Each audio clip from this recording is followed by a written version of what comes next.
Europe is where U.S. President Barack Obama is heading. During a 4-day trip there, he'll meet European leaders, including the president-elect of Ukraine. Jim Spellman joins us on set with a preview. And Jim, what does Mr. Obama hope to accomplish during this trip? What he really wants to do here is find a way to firm up U.S. relationships in Eastern Europe and find some new way of exerting U.S. influence in the region, all that leading up to the 70th anniversary of D-Day. Last week came the speech by President Obama seeking to refocus his administration's foreign policy. America must always lead on the world stage. If we don't, no one else will. But U.S. military action cannot be the only or even primary component of our leadership in every instance. Just because we have the best hammer does not mean that every problem is a nail. And now he takes the message on the road in Europe. First stop, Warsaw, Poland, where President Obama will mark the 25th anniversary of democracy in Poland and draw parallels between Poland 25 years ago and Ukraine now. Obama will meet with President-elect of Ukraine Petro Poroshenko to assert U.S. commitment to Ukraine, and Obama administration officials have hinted at a possible announcement of more U.S. troops being moved to Poland in reaction to continued violence and instability in Ukraine.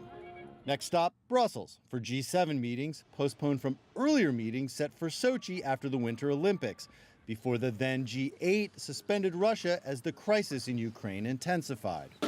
G7 leaders will discuss energy policy, including ways to decrease Russian control over the region's energy supply.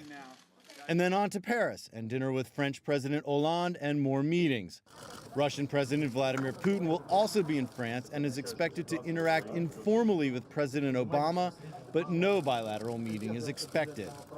And finally on to Normandy to mark the 70th anniversary of D-Day, when U.S. forces landed on the beach there in World War II, where Obama will praise the sacrifices made on military battlefields in Europe 7 decades ago, while seemingly trying to avoid military actions now.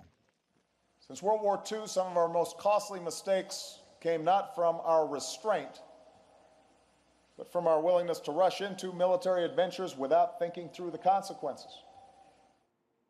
Critics say President Obama has so far only outlined what the United States doesn't want to do, which is engage militarily in any of these conflicts in Europe or Asia or the Middle East, but that he hasn't outlined exactly how the U.S. will exert influence overseas.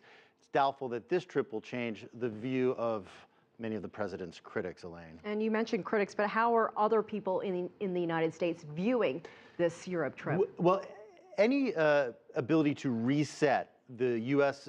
Perception overseas here to an American audience has largely been lost to the developing situation over this U.S. soldier, Bo Bergdahl, and the prisoner exchange that released him. That's really been top of mind with reporters here in Washington.